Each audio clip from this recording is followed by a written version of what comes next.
Olá, meu nome é Fernando Koster. Essa é uma videoaula realizada graças ao PROAC, que é o Programa de Ação Cultural da Secretaria de Cultura e Economia Criativa do Governo do Estado de São Paulo. O título da videoaula é Olhar com a Câmera, Relato de Experiência como Fotógrafo de Serras da Desordem, que é um filme dirigido pelo André Tonati. Em 1998, a Cristina Amaral montou um curta-metragem que eu tinha dirigido. Inclusive, a gente montava na sede da produtora do Tonati. Então, eu conheci ele nessa época, encontrava ele nessa época. E já, obviamente, o Tonati, para quem não sabe, é um diretor muito importante do cinema brasileiro. Eu já era fã dele, eu gostava de filmes que eu já tinha visto dele, principalmente Bang Bang, que é um filme dos anos 70, começo dos anos 70.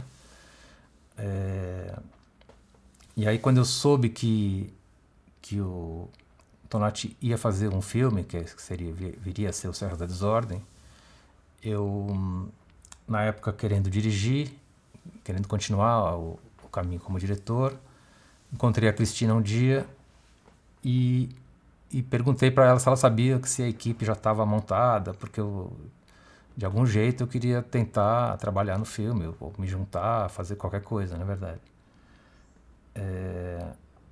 E ela falou que achava que ainda não estava, falou para eu ligar pro Tonati. Eu acabei meio por timidez, não ligando. E um dia ela me ligou e falou: você não queria falar com o André sobre a equipe e tal? Fala com ele agora então, e passou o telefone. E eu fiquei meio sem saber o que falar, o André atendeu e eu finalmente perguntei se a equipe, como estava a formação da equipe, se teria algum espaço para eu fazer alguma coisa qualquer tal.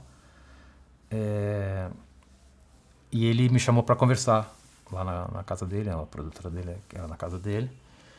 Chegando lá, ele perguntou o que eu faria tal, e eu disse que eu gostaria de fazer assistência de direção.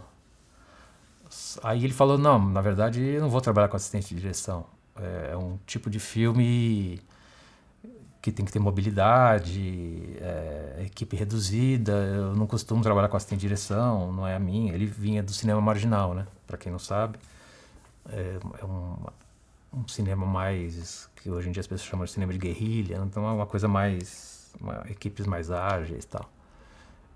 Então tudo bem. Aí eu falei: então tudo bem. A gente continuou conversando. Eu achei que não ia ter espaço para trabalhar no filme. E aí, contando o que eu andava fazendo, eu comentei que eu tinha uma câmera digital, uma câmera mini DV, e tinha feito pequenas coisas com essa câmera, tinha filmado algumas coisas. Eu na época, com também trabalhava com uns coletivos, com um coletivo de intervenção urbana, intervenção artística, e nesse coletivo eu filmava e editava, né? As intervenções, os trabalhos todos. E também eu tinha recém feito, com essa camerinha também, o making off do longa-metragem Amarelo Manga, do Cláudio Assis. Aí quando eu falei que eu tinha uma câmera digital e tinha filmado um pouco essa câmera e tal, aí ele falou: não, isso me interessa, porque aí ele contou como seria a estrutura, como seria o desenho o desenho do filme, de produção, digamos, de filmagem, que ele ia filmar em 35mm e digital também. E ele também tinha uma câmera mini DV que era similar à minha, era bem parecida, na verdade. A imagem das duas câmeras eram muito parecidas, tem umas diferenças que eu também vou contar mais pra frente. Eu tinha uma Sony VX2000 e ele tinha uma Sony VX1000. Essa Sony VX1000 foi uma das primeiras mini DVs, assim, que tinha uma imagem boa. Era 3 CCD na época, que aumentava a qualidade da imagem. Só que eu fiquei meio receoso, porque eu falei: eu não sou fotógrafo, especialmente, assim, nunca me considerei um fotógrafo profissional. Eu dirigia, montava um pouco, filmava um pouco, mas eu era muito iniciante nisso, na questão da fotografia. Nunca me especializei como fotógrafo profissional. Mas ele não se importou com isso, e o que mostra um pouco já, uma das questões que eu queria levantar aqui, que mostra um pouco já do pensamento dele, que é o que eu quero, na verdade. Eu acho que o centro dessa aula é justamente mostrar o que eu aprendi com ele, principalmente em relação ao cinema, em relação à vida, à postura frente ao cinema e frente a outras questões da sociedade, da vida e tal. E isso já mostra, ele falou que interessava mais alguém que tivesse um olhar que pudesse ajudar ele com um olhar sobre o filme, a como ele olharia o filme, né? Seria mais do que a questão técnica, que seria relativamente simples de aprender ou de lidar. Era mais essa questão da postura, do olhar, e também por ser um filme que iria se passar numa aldeia indígena, a relação pessoal também. Ele queria uma pessoa que não tivesse, que fosse, sei lá, fosse calma, ou tivesse uma postura em relação ao outro, né? Que nesse caso o outro indígena, respeitosa, ou que não fosse algum fotógrafo que atropelasse as coisas, tal. Ele pediu que eu mostrasse, que eu levasse lá as fitas do material bruto do making off do Amarelo Mango que eu tinha feito e das outras filmagens do coletivo. Não adiantaria mandar, ele falou, não adianta trazer só o material editado, porque eu quero ver justamente como você olha através da câmera. E aí esse processo durou bastante tempo, na verdade eu ia muito lá, levei esse material, a gente assistia junto, esse material bruto, e aí assistindo o material bruto ele ia explicando, mostrando, aqui você parece que não está concentrado aqui, não está olhando ali e tal, né? Além disso, ele me mostrou coisas dele também. Eu lembro que ele mostrou um filme que ele tinha filmado nos anos 70, porque aí também já vou abrindo uma outra chave aqui. O André era um diretor que era muito ligado à fotografia. Ele pensava muito a fotografia e gostava, e tanto na parte técnica quanto na parte na parte conceitual ou de postura. Ele foi um dos pioneiros do vídeo no Brasil. Ele acho que talvez um dos primeiros a trazer uma câmera de vídeo, aquelas câmeras de vídeo Matic, meia polegada. Eu acho que ele trouxe dos Estados Unidos e acho que no começo dos anos 70 já, 75, ele filmou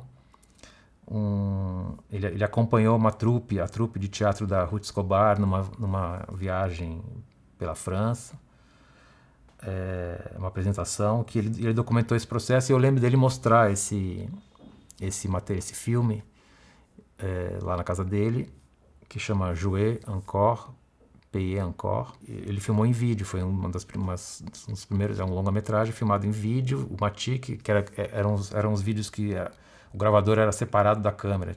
Então ele foi um dos pioneiros, assim, ele sempre muito ligado em novas tecnologias, né? Então ele trouxe essa câmera para cá e fez experiências, filmou muito. E também, a partir disso, ele começou a se interessar pela questão indígena e filmou. E ele tem vários filmes e filmagens que ele não finalizou sobre essa questão indígena. Então ele mostrou partes desses materiais e a gente falava muito de cinema de outros diretores e outros filmes, via bastante coisas, mas basicamente ele iria filmar em 35mm e digital, mini DV, com as nossas câmeras. Então ele tinha uma câmera, eu tinha outra, a gente usaria as duas câmeras e 35mm. Ele contratou uma equipe de 35mm, cujo fotógrafo era o Alziro Barbosa, um fotógrafo experiente. O filme teve basicamente 2 fases de filmagem. Na primeira fase, com uma câmera 35mm grande, digamos assim, que era uma BL, uma Reflex BL Evolution, acho. que é uma câmera e lentes, né, várias lentes, um equipamento que necessita de assistentes e cases, né, de mala de lente, mala de câmera, de chassi para colocar a película 35mm e tal. E ele me falou logo, ele falou desde o início, apesar de eu ter feito o making-off do Amarelo Manga, ele falou, o papel do vídeo digital não é making-off. Você não vai para fazer making-off, faz parte do filme. Basicamente, o filme seria uma reconstituição de toda a saga, né? A história do Carapiru é uma saga que durou muitos anos.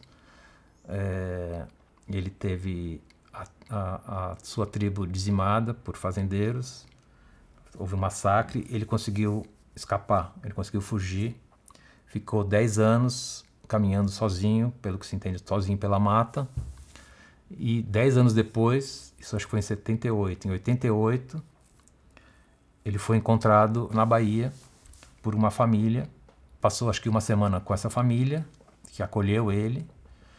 Aí alguém chamou a FUNAI, porque era o procedimento que se devia fazer. Aí dois sertanistas, o Sidney Possuelo e o Wellington Figueiredo, acho, eles foram até lá, levaram o Carapiru, esse indígena, para Brasília para tentar identificar a etnia dele. E aí eles voltaram para a aldeia, que fica no Maranhão, na Serra do Tiracambu. A Serra da Desordem é uma serra que fica próxima à Serra do Tiracambu. E voltaram para lá e retornaram à aldeia. A proposta do filme, então, seria uma reconstituição, dessa história em ficção, uma reconstituição ficcional, só que interpretada pelos próprios personagens que participaram da história. Então, o próprio Carapiru, o filho dele, Bem-vindo, o Sidney Possuelo e o Wellington, os sertanistas, a família que acolheu ele na Bahia. Então, o 35 seria essa filmagem do passado, digamos assim, da reconstituição. E o digital seria a documentação das novas relações que aconteceriam no momento presente da filmagem. Porque justamente as mesmas pessoas iriam estar lá. Então, a ideia era que a câmera digital, essa outra textura de imagem, ela captasse, digamos, documentasse esse momento presente da filmagem. Então, assim, ele falou, até você pode, é bom que filme um pouco da entre aspas, making off, da equipe filmando, porque também a equipe também faz parte desse momento presente e também se relaciona com as pessoas que estão ali. Mas o foco não é a filmagem em si, os equipamentos e tal. São as relações humanas ali, as novas relações que vão se construir daquelas pessoas que tiveram relação no passado. No roteiro, vou mostrar um pedacinho aqui. Ele, por exemplo, já mostra o que seria, por exemplo, acampamento indígena na mata, 35 cor, ou seja, 35mm cor. Ele também tinha essa, olha lá, 1978, estado do Maranhão e tal. Ele também tinha essa divisão entre 35 cor e preto e branco, que também era outras instâncias que ele pensava. Por exemplo, videocor, ó. Videocor é o primeiro, do ano 2022, que foi o ano que a gente filmou. O olhar da câmera nunca está fora da intimidade, da convivência próxima, quase subjetiva, invisível, entre aspas, pessoas conversando na rua, nas casas, entre os visitantes vieram antropólogos. Isso e aqui, ó, 35mm PB e videocor. E eu vou falar então um pouco das preocupações, digamos assim, do que eu fui aprendendo, do que o Tonati foi me passando, das ideias que ele tinha em relação à operação dessa câmera, sobre a fotografia, principalmente da parte digital. E aí que começa esse aprendizado, na verdade, e mostra um pouco o pensamento dele. Assim. Ele falava muito em olhar, por isso que eu botei o nome da da aula como olhar pela câmera. Essa preocupação com o olhar. Em geral, as lentes de cinema 35 são fixas, então tinha uma coisa nessa época, sempre, na verdade, o medo do uso extremo do zoom. Então ele falava muito para mim filmar sempre com a lente aberta. A lente mais aberta, mais grande angular dessa câmera não é super grande angular, então eu acho que ela é próxima da nossa visão. Outra preocupação dele, que tem a ver com a técnica, na verdade, com a tecnologia, na verdade, é o seguinte: basicamente a maior diferença entre a VX2000, que era a minha câmera, e a VX1000, que era a dele, que ele já conhecia, é que a VX2000, a minha, tem uma telinha de LCD, um visor uma telinha de LCD ao lado, né, que é como quase todas as câmeras de vídeo e de fotografia depois também vieram a ter, né? Ela tinha aquela telinha lateral. Eu tenho aqui... essa minha câmera, na verdade, ela foi roubada. Mas por acaso, eu estava fuçando no meu armário e eu achei a caixa dessa câmera. Eu vou mostrar para vocês verem como era a câmera, na verdade. Essa aqui, ó.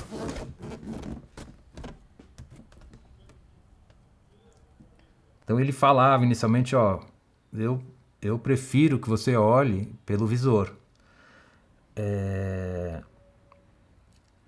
E aí ele explicou assim que, na verdade, quando você olha pelo visor, você está mais dentro da cena que você está filmando. E a câmera está sempre na altura do seu olho. Então mantém aquela questão do olhar do fotógrafo. E ele falava muito assim: você olha com o olho aberto, então o olho que está na câmera fica aberto, o outro fora da câmera ele pode fechar, mas você usa o outro olho para olhar o objeto, a situação que está filmando. Então você fica um olho dentro e um olho fora, para entender o que está acontecendo, mas com o seu olho dentro do visor, o seu campo visual ele está preenchido, na verdade. Então você está dentro da cena. Com a telinha, na verdade, você tem a tendência de, primeiro, muitas vezes você mudar de altura, porque às vezes você cansa de ficar com a câmera aqui, então você baixa um pouco a câmera e sobe a telinha, né? Que a telinha gira assim, então você sobe a telinha, então você olha aqui para baixo. Então você não está olhando você está olhando para a telinha. E o objeto está lá, então você olha indiretamente, na verdade. Você não está com o seu corpo virado para aquilo que você está filmando necessariamente. Só que assim, o visor, ele tem algumas dificuldades também e tal, né? Tem umas facilidades de você ver pela telinha, porque você já vê a imagem, a qualidade da telinha, o foco é melhor e tal. Também tem uma outra questão que eu acho uma das principais para tentar entender a visão dele de fotografia. Quando você vê uma tela, uma tela com a imagem que você está filmando, primeiro que a tela é pequenininha, então você olha o enquadramento inteiro naquela telinha, você tem a tendência de ver os volumes de objetos que estão ali e se prender nisso, se prender nessa distribuição dos objetos na tela. E uma coisa que eu fui sentindo ao longo no decorrer do trabalho é que você muitas vezes filma para mostrar o que você está filmando e não você realmente está vendo pela câmera, vendo através da câmera. Basicamente, uma das coisas que eu aprendi melhor nesse processo é tentar realmente olhar através da câmera. Você está filmando não para mostrar futuramente para alguém. Às vezes você sai da situação, daquela situação que você está filmando, do que está acontecendo na frente, para se preocupar com a imagem, com a formação da imagem na tela. E chegando no cerne assim, da questão, eu acho que é o seguinte: você está realmente... Você está com o seu corpo ali naquela situação e você está realmente interessado no que está acontecendo na tua frente. Você está curioso pelo que está acontecendo. E você se coloca com o seu corpo seguindo o seu interesse. É como se o câmera te faz... Como não? Ele faz parte daquele jogo entre os personagens. Ele é o ponto de vista, ele é um personagem também que está ativamente, curiosamente, se colocando, realmente interessado em ver o que as pessoas estão vendo, estão falando. Muito disso eu só fui entender na prática, ou seja, só consegui fazer em outros trabalhos, inclusive. Depois do Serra da Ordem, eu fui fazer outros trabalhos com câmera, e cada vez mais eu fui percebendo isso, e entendendo, aprendendo isso, e consegui até, eu acho, em outros trabalhos, botar em prática isso, até melhor do que no próprio Serra da Desordem, porque foi um aprendizado ao longo do filme. Até a Cristina Amaral, montadora do filme, e o próprio Tonati, depois me falaram o que eles acharam do material. Eu lembro que a primeira cena que a gente fez foi na Bahia. A gente foi primeiro fazer o encontro do Carapiru com a família que acolheu ele na Bahia. Eu achei o caderno, um caderno com tipo um relatório das fitas por dia. Então dá para saber exatamente o dia que a gente começou a filmar. Aqui, ó. Santa Luzia era a cidade, dia 28 de outubro. Fita 1A, que era a câmera A, né? E aí a segunda câmera, que era a VX1000, câmera B. Então, chegada a Carapiru e conversas. Então, foi indo assim, né? Depoimento Estelita, que é a esposa do Luiz Aires, que é quem recebeu ele, o vaqueiro que recebeu ele. Início da cena do porco, ó. Então foi indo assim, 28 de outubro, e foi indo. As primeiras cenas do filme, dá pra ver a minha insegurança, digamos, como câmera. Tem essa questão de ir chegando no filme, de ir chegando na situação. Era uma coisa nova, né? A gente vem da cidade, vem daquele ritmo, do nosso ritmo, e chega num lugar ainda sem entender aquele ritmo. Então ela depois foi me falando, depois que a gente se encontrou nesse meio tempo, ela falava, eu fiquei quase com raiva de você, de ver o material, porque quando parecia que estava bom, você parava e filmava outra coisa. Ou mexia na luz, por exemplo. A luz parecia boa, mas você estava inseguro, então ficava mexendo na luz ou no foco. Então você vai perdendo as cenas que estão acontecendo realmente por uma preocupação técnica. E por não estar com o tempo introjetado em você. Você tá fora daquela situação. E aí, ao longo dos dias, das semanas, ela mesma foi falando, aí deu para ver que você foi entrando no filme, entrando no ritmo. O Tonati pediu para eu ir só com o Altir, que era o técnico de som, assistente técnico, mas nesse caso o técnico de som, e filmando coisas assim, e andando por ali. O Carapiru, ele parou num batente de uma porta, de uma das casas ali, e eu tava com a câmera, eu comecei a filmar ele ali no batente da porta, e ele começou a falar pra câmera, sem a gente pedir nada. Tem um detalhe que o Carapiru não fala português. O Carapiru fala muito pouco, ele quase não fala nada, só quando é perguntado e tal. E ele, do nada, começou a falar pra câmera, falar pra gente. E falar, contar a gente não sabe exatamente o quê. E ele ficou quase 40 minutos. Eu até achei aqui no caderninho que eu vi do dia, tá escrito aqui 37 minutos. Então ele começou a falar e falou 37 minutos direto, apontava tal. E eu fiquei maravilhado, assim, porque era num lugar bonito, assim, ele estava ali numa luz boa e ele falou, eu voltei depois, mostrei falei pro Tonati, e isso entrou no filme, inclusive, tem uma parte desse depoimento, inclusive o filme tem uma questão que ele não põe legenda uma opção do Tonati não botar legenda nas falas, porque a nossa dificuldade de comunicação também se reflete no filme. Assim, a gente não entendia o que eles falavam, o público também pode não entender. E a gente entende outras coisas, né? Com o gestual e a situação, e vendo ele falar a língua dele, ele também, né, tem dificuldade de entender a gente, porque a gente não pode ter essa dificuldade também. E ele ficou falando 40 minutos, ele se sentiu, foi muito interessante porque ele teve vontade de dar o depoimento dele, e dá, né? Entrou no filme uma parte. Então esses momentos foram me fazendo entrar, e a gente vai aos poucos entendendo as coisas, né?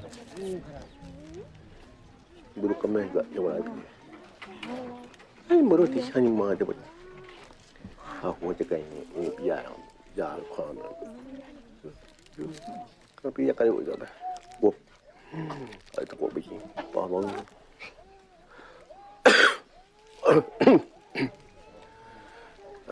แบบหัวหรอไอ้แบบกะดิกะดิมันจุกมาดิตะเป็นตรงbelum ya kayak bubur kayak bubur beres kayak jadi banyak memakan kayak bebek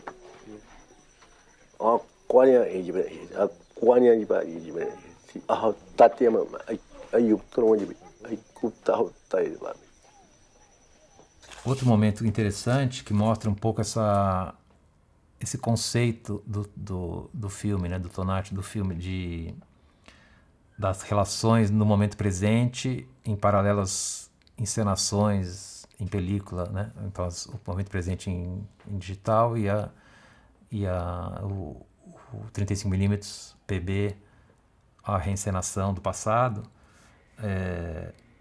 Tem a cena da Estelita, que é a esposa do Luiz Aires, da família que acolheu ele quando eles estão cozinhando. E a Cristina e o André fizeram uma montagem meio em paralelo de uma parte da encenação com o momento presente em digital, que é muito interessante a gente perceber ali as novas relações que o Carapiru estava construindo. Ele abraça a filha do Luiz, ele fica comendo do lado da Estelita. E dali também já mostra um jeito que a câmera está conseguindo olhar, que eu estou conseguindo como câmera estar presente ali, ou realmente olhando e curioso.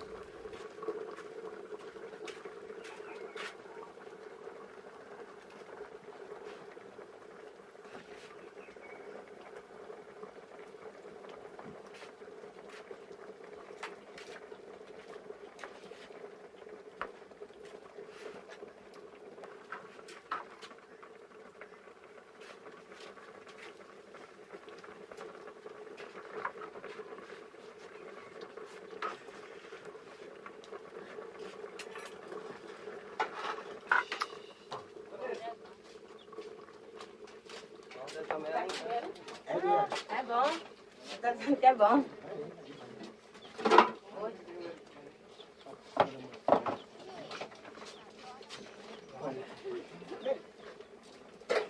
Mas vai ficar aqui mesmo.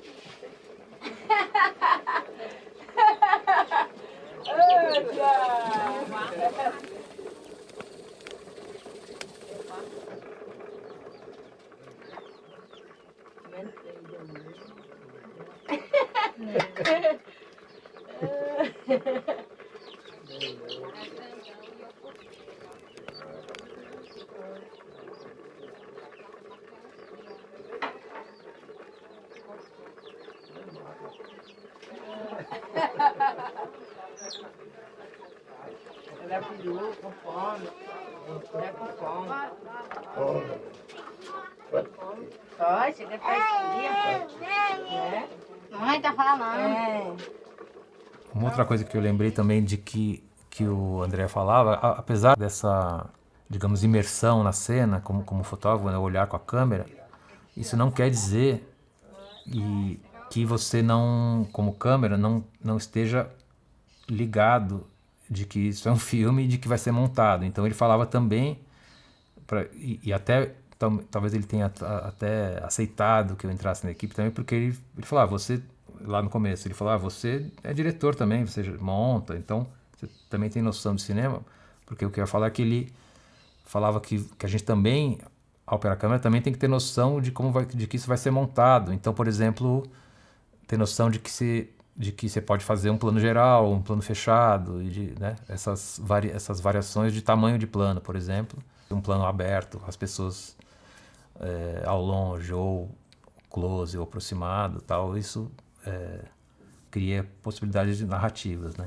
Outro momento que é um pouco parecido com esse que eu falei do depoimento do Carapiru, que também tem um leve depoimento, é engraçado, porque eu acho que talvez ele, com a equipe com menos gente ao redor, o Carapiru talvez se sentia mais, sei lá, menos oprimido de alguma forma, não sei. Porque outras cenas que são interessantes é quando a gente vai para Brasília, porque aí a segunda fase, com essa mesma equipe, é Brasília, refazendo o caminho do Carapiru, né? A gente foi passear com o Carapiru em Brasília, que mostrava um pouco o contraste dele naquela cidade projetada e tal.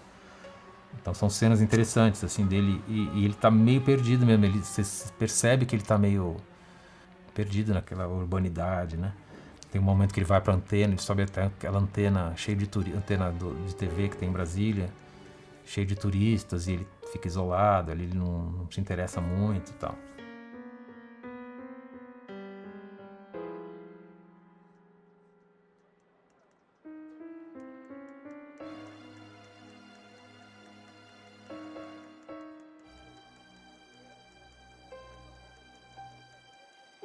E aí, em uma dessas cenas, acho que ali na Praça dos Três Poderes, que eu me aproximo com a câmera dele, ele também dá um depoimentinho, ele fala algumas coisas ali. Não dá para saber exatamente o que ele falou, mas é interessante também ver essa proximidade, né? Que a gente acaba ficando assim, que ele também resolve falar quando ele quer, né? Nesse caso, que é essa é uma parte mais documental, né? Que não tinha instruções do que fazer. Antes disso, um momento interessante é a viagem até Brasília, na verdade. A viagem da Bahia para Brasília, que uma parte da equipe foi de ônibus. Eu, o Tonati e o Carapiru fomos no carro do André, do Tonati. O carro que o Sidney dirige no filme, como se fosse o carro dele do passado, na verdade, o carro do Tonati. Então o Tonati foi dirigindo, eu e o Carapiru eu fui filmando, né, com a camerinha. Onde vai, né? O que passa na cabeça? Imagina, onde é que pode estar aí, que viagem tá fazendo?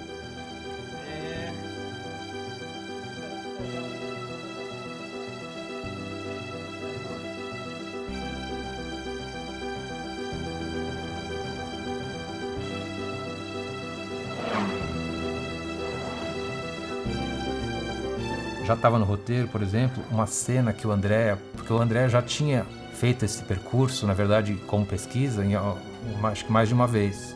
E, inclusive, filmado com uma camerinha, uma Hi8 que ele tinha, e algumas imagens, inclusive, entraram no filme dessa primeira filmagem que ele fez, dessas primeiras filmagens que ele fez. Tinha cenas, tinha situações de imagem que o Tonati já tinha vivido e gostava e queria reproduzir, talvez, né? Uma delas é na estrada, na verdade, nessa estrada para Brasília, que era a sombra do carro nos barrancos da estrada. Que os barrancos, na verdade, têm diferentes distâncias, então é uma sombra que fica se movimentando. Ele gostava dessa imagem, tentou reproduzir. Eu acho que até o que a gente filmou não ficou tão bom como a própria imagem que ele já tinha feito sozinho ou com alguém que ele foi antes. Acho que ele foi com o produtor, o Sérgio Queira, uma figura importante também que fez muita pesquisa e a produção de todas as etapas da filmagem. Talvez a que foi montada no filme seja a própria imagem da primeira viagem dele com a Hi8. Mas a gente chegou a filmar isso, mas a posição do sol não era a mesma, porque isso só funciona quando a posição do sol está bem lateral e faz a sombra do carro no barranco. Quando a gente foi, teve isso, mas não exatamente, talvez não tenha ficado tão bom como a própria imagem da pesquisa. E essas imagens do Carapiru no carro, indo também o sol baixo, tal, são imagens também são bonitas. A estrada também tinha queimado na estrada, que isso também já está no roteiro, porque isso acontece muito, o Tonati botou. Também essa situação toda gerou imagens interessantes também, essa viagem, né? A ideia inicial seria que de Brasília a gente fosse direto para a aldeia no Maranhão. Só que houve umas questões, uns problemas que acho que não vem ao caso aqui. O Tonati resolveu interromper a filmagem, a gente não emendar, para a situação estabilizar. E a gente acabou retornando para fazer essa segunda fase, né, que seria a aldeia no Maranhão, 6 meses depois. Maranhão, Serra do Tiracambu, VX2000, fita 1, Índios no Posto, primeiro dia. Deu para ver durante o processo dessa filmagem na Bahia e em Brasília que o tamanho da equipe que necessitava para operar aquela câmera 35mm BL, acho que Evolution. Era uma equipe muito grande e eu dava para sentir que o Tonati, que era uma coisa, quando a equipe fica muito grande, fica tudo mais moroso, né? Fica tudo mais difícil, né? Tudo demora mais. E tem momentos, por exemplo, mesmo da ficção, que o Carapiro começava a fazer... A gente não sabe quanto que ele entendia a questão da representação. Eu acho que ele não entendia exatamente, mas então tinha coisas que ele acabava fazendo que o Tonati queria filmar, por exemplo, mas a equipe às vezes demorava um pouco, porque a luz, a questões tal, mais técnicas e de equipe grande, de carregar coisas, e mala de lente. Ele viu que na aldeia não ia funcionar essa equipe, porque a aldeia é difícil, é uma aldeia isolada. E então, quando interrompeu e depois a gente foi voltar, ele quis mudar o sistema, na verdade, mudar o equipamento e também acabou mudando a equipe. Ele queria que a equipe fosse muito reduzida. O primeiro fotógrafo, ele perguntou para o primeiro fotógrafo, o Alziro, se ele aceitaria, se ele conseguiria fazer a parte de 35mm sem nenhum assistente. Ele queria o diretor de fotografia, só ele, sem assistente nenhum. O Alziro achou que seria muito difícil, que não dava, assim.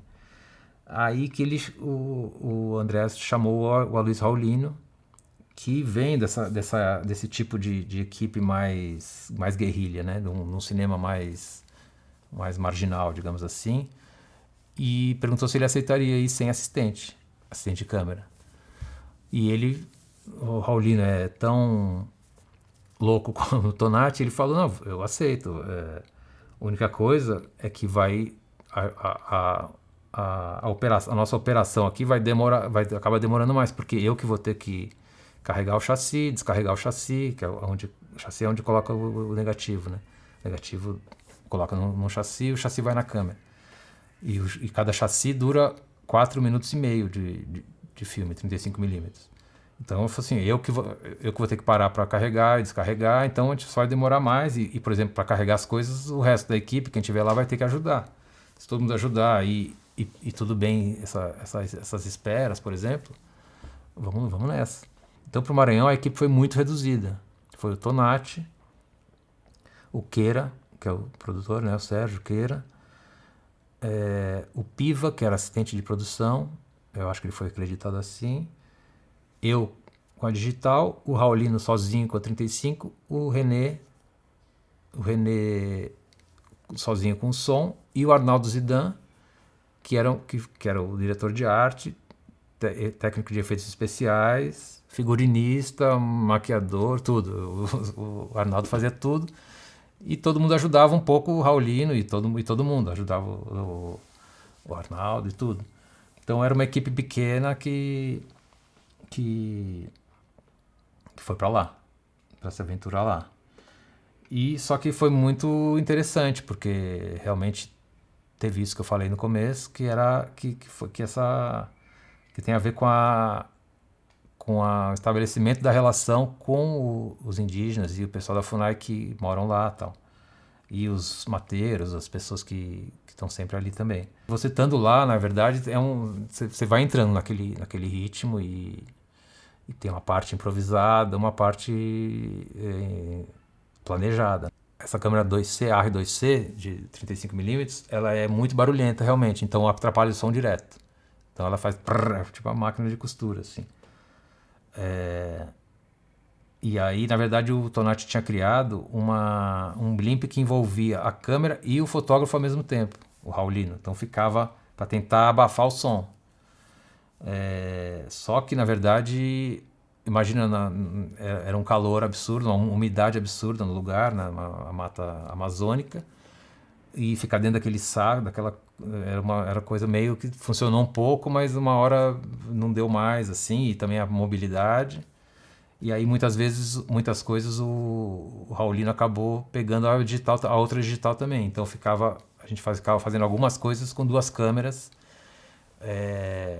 digitais. Em algum momento, eu fiquei interessado em perguntei se eu conseguiria filmar eles caçando. Eu falei, será que a gente consegue ir junto com eles e ver eles caçando, né? Porque eles iam lá pro meio do mato e voltavam com as caças, mas... E aí, um dia eu falei isso, aí eu falei assim, eles falaram, algumas pessoas lá, não lembro quem falou, a gente pode te avisar, uma vez que a gente for, a gente te avisa, você tenta ir e tal. E um dia realmente eles, do nada assim, eu tava ali, eles falaram, tamo indo, quer acompanhar? Eu peguei a câmera, saí correndo e fui atrás deles. E aí foi engraçado, porque comecei a entrar no meio da mata, eles descalços, claro, né? Sem roupa. E andando muito rápido, assim, eu de tênis, de roupa e tal. Não conseguia caminhar na mata. Vinha eles andando e aí vinha um cipó e me amarrava. Aí meu pé ficava preso num tronco. Passou, assim, 2 minutos, eles estavam já uns metros de distância e eles olhavam para mim e ficavam rindo, né? Porque eu não conseguia passar. E aí não consegui, eles foram embora e tal.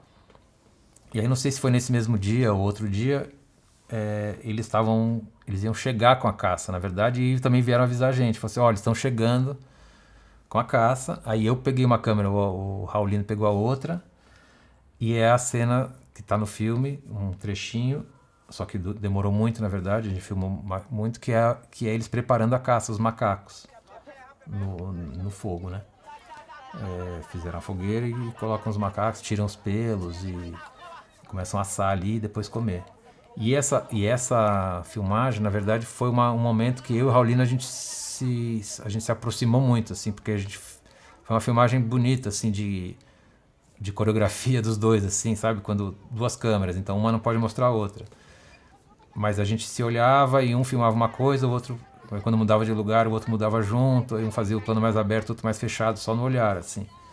Eu tinha essa tendência, como o Tonati falou de plano aberto, eu sempre fazia plano aberto, e ele tinha uma coisa de procurar as texturas, porque foi o que impressionou a ele também. A relação o macaco, por exemplo, pelado, né, sem os pelos, como é parecido com a gente, né? Então ele teve essa visão, eu tive a visão mais aberta, inclusive acabei conseguindo pegar um indígena criança, bem pequenininho, um menorzinho, que era o mais agitado ali, mais espoleta ali, que depois eu vou falar outra cena dele no filme, que era o Sabiá, e que ele uma hora pega um macaco e começa a brincar como se fosse um boneco, bater no chão, tal. Depois uma outra indígena tira da mão dele e tal. Então, e aí eu lembro quando acabou essa filmagem, a gente se olhou assim, eu e o Raulino, falou, nossa, o que a gente experienciou aí, o que a gente observou e viveu, foi uma vivência, porque é muito chocante, né? Você vê os macacos ali, porque eles vão jogando no fogo, o crânio bate nos troncos ali que estão no fogo e aqueles corpinhos, né? Foi bem impressionante e foi uma ligação que a gente acabou tendo ali e foi interessante. Foi muito longa a filmagem, demorou, sei lá. Uma hora o André me dirigiu realmente, assim, até ele fala isso numa entrevista que esses dias eu li, porque assim, o filme, ele é uma ficção, na verdade, com pessoas de verdade, com coisas documentais, mas é a visão do André sobre a situação. Então o olhar do filme é o olhar do André, então ele realmente dirigia o meu olhar para ser o olhar dele, né? O nosso olhar dos fotógrafos, mas como eu estava com essa coisa da digital, muito comigo, assim, e talvez pela inexperiência. E aí teve um dia que ele falou o seguinte, você vai sozinho também de novo, você vai lá para a aldeia, porque assim, o posto da FUNAI, que é onde a gente dormia do lado do posto da FUNAI, fizeram uma cabana pra gente com redes, a gente ficou lá dormindo, a gente ficou 5 semanas na aldeia. Então ele chegou esse momento e falou assim, você vai passar o dia lá na aldeia. Então a gente ficava no posto e era poucos metros, assim, sei lá, 100 metros talvez. E aí ele falou, então, hoje você vai botar o tripé aqui, tinha um lugar que era meio uma escolinha que eles faziam, afastado um pouco afastado assim, tinha algumas casas e essa era uma última casa, assim. Ele falou, você põe o tripé aqui e olha, e aí dá o zoom, aí fecha a teleobjetiva da lente da câmera e fica observando tudo que acontece aí. Passa o dia inteiro aí. A gente vai ficar fazendo outra coisa, ou vai ficar no posto e tal, você passa o dia aí. E eu achei estranho, porque eu não lembro se eu senti como até o jeito que ele falou, uma reclamação, você tem que olhar lá, fecha a câmera. Eu falei, mas você sempre falou para eu ficar com o grande angular, ficar com sempre aberto. Eu falei assim, não, mas não é uma regra. A gente tem os momentos, né? Então esse momento eu tô te pedindo para você fazer outra coisa. Então pra gente também não seguir as regras como regras, né? Seguir as recomendações, assim. Ele falou, eu quero que você fique meio invisível aí, fechando e pegando cenas que você vê aí o dia inteiro. E aí era o cotidiano da aldeia hoje. Não era aquela montagem, aquela encenação, digamos, idílica. É como eles vivem hoje e tal.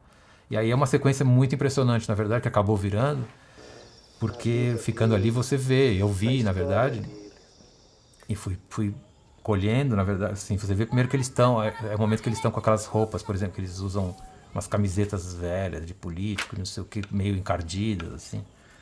Você vê meio que uma decadência da vida ali, da vida como eles vivem hoje, né? Então eu acho que o Tonati queria um pouco dessa comparação, assim.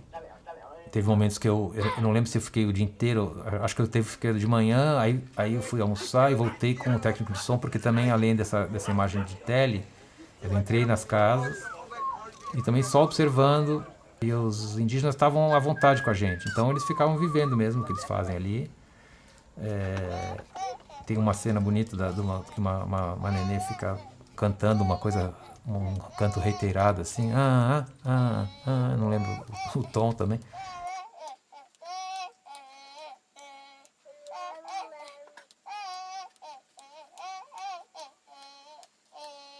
Então foi um dia inteiro de observação e que aí isso foi aumentando, passou um momento que eu comecei a observar as crianças bem pequenininhas andando com umas facas, é uma cena bem, na montagem ela ficou bem intensa assim, porque aí eles começam a usar ferramentas, facas.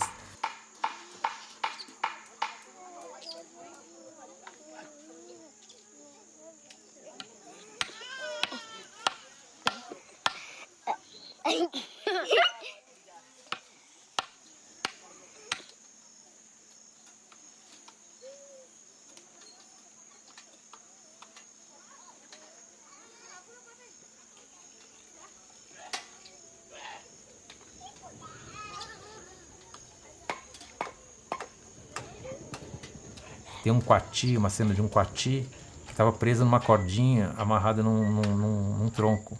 E o coati, ele fica indo e voltando, indo e voltando, indo e voltando, indo e voltando. A Cristina usou isso na montagem, vai e vem, vai e vem. É um pouco a situação dos indígenas e do Brasil. Não tem para onde ir, vai e volta, vai e volta. É uma cena que me chamou a atenção, realmente. Eu fiquei ali.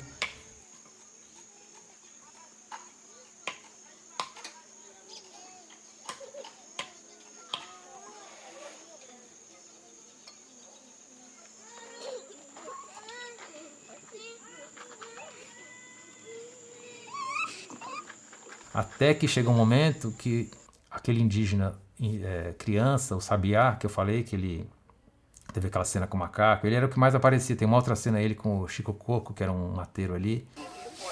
Ele faz um gesto assim bem forte, bate no peito, não sei o que. Ele era meio figurinha assim.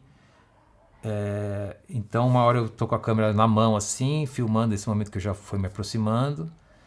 E é a hora que ele pega uma flecha e flecha a câmera, assim, a lente. Até minha mão aparece, assim, que eu faço, não, acho que o som não aparece, mas eu passo, tipo, porque ele realmente atingiu a câmera, a lente da câmera com a flecha, dá uma flechada, assim. E que tem a ver com essa relação que foi construída na montagem, na ficção, desse abuso, digamos assim, que é uma coisa que acaba que o Tonati fala no filme, que a vida do Carapiru sempre foi uma vida de agressões, na verdade. E a própria filmagem, de certa forma, é uma agressão. O Tonati tinha consciência disso. E até que chega na cena final, eu tô com a câmera seguindo o Carapiru no meio da mata. até que ele chega, eu não lembro exatamente de onde veio, por que eu estava filmando, e aí o Tonati aparece, a equipe aparece dirigindo ele, na verdade eles estão dirigindo o que é a primeira cena em 35mm, a primeira cena da montagem do filme, é a última cena, não é exatamente a última, mas é o momento final. Assim, uma das coisas que eu esqueci de botar na mão dele, mas pedi ali para trazer, é um tição para fazer fogo. Então a primeira coisa que ele vai fazer é um foguinho. Então eu gostaria que ele ficasse, ver se tudo bem para ele ficar ali onde tem aquele pau, por ali, fazer um fogo ali. Aqui, Tatá. Aqui, ó. Tem que pegar um foguinho. Aqui, Já foram buscar já. Um foguinho assim. Aí.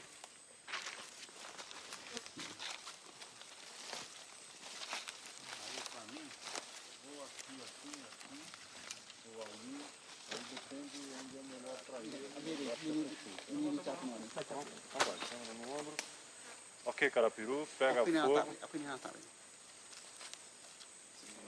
Vou falar. Câmera.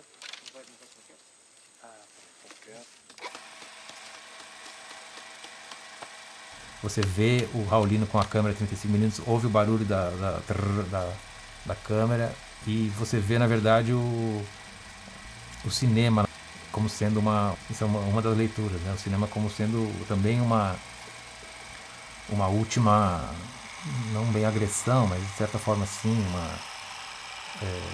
uma interferência, né, na vida daquele indígena que já passou por tantas interferências. Essa coisa que eu falei de você estar dentro da cena, o olhar sendo o olhar do câmera, ali está muito claro isso, porque o jeito que eu estou seguindo o Carapiru, eu até dou opinião, por exemplo, eles falam de alguma coisa tinha faltado o fogo, o pau de fogo, porque eles deixam um pau de fogo sempre aceso também, isso é um aprendizado também para não ter que acender, né, na mata. Alguém é responsável pelo fogo, na verdade, geralmente é a pessoa mais idosa da tribo, a senhora mais idosa nesse caso era quem carregava o fogo, assim, isso é muito bonito e simbólico, para não deixar apagar. Então é ela que mantém aceso, assoprando o tempo todo, troca de pau, de fogo para manter e tal. E aí, inclusive, nessa cena, alguém fala, faltou de botar na mão dele para fazer a cena e tal. E eu, por exemplo, não, já foram buscar, porque eu estou dentro da equipe. Então eu estou fazendo câmera, mas a minha câmera é o meu corpo, então eu estou olhando para cá, não, eles foram lá, tal, eu estou acompanhando. Nesse caso, acabei mostrando a equipe, porque eu também fazia parte ali, às vezes eu fazia isso. E eu acho que é um bom jeito de entender esse processo todo de entrada, né, no tempo da aldeia, nessa situação de você olhar com a câmera, que é o título dessa aula, né, que foi o aprendizado que eu tive com o Tonati, com essa experiência desse filme. E aí essa questão para encerrar, eu lembro que o André, no final, assim, ele falou que essa tinha sido a última vez que ele tiraria o Carapiru de lá, da região dele, do lugar dele, porque chega, assim, ele sentiu, eu acho, essa interferência, achou que o lugar do Carapiru era ficar lá mesmo. Foi uma jornada interessante, assim, mas ele teve essa consciência, e eu acho que esse final do filme tem a ver com isso, assim. O que a chamada civilização branca, urbana, ocidental, acabou fazendo, né, com esses povos. Então, para mim, foi assim, fazer esse filme foi uma experiência de vida, passar esse tempo na aldeia, uma experiência de cinema, um aprendizado, eu falo que é como se fosse uma universidade de cinema que eu acabei fazendo, né? Tive essa sorte. Então espero que eu tenha conseguido passar um pouco dessa experiência e desses aprendizados para vocês, e obrigado.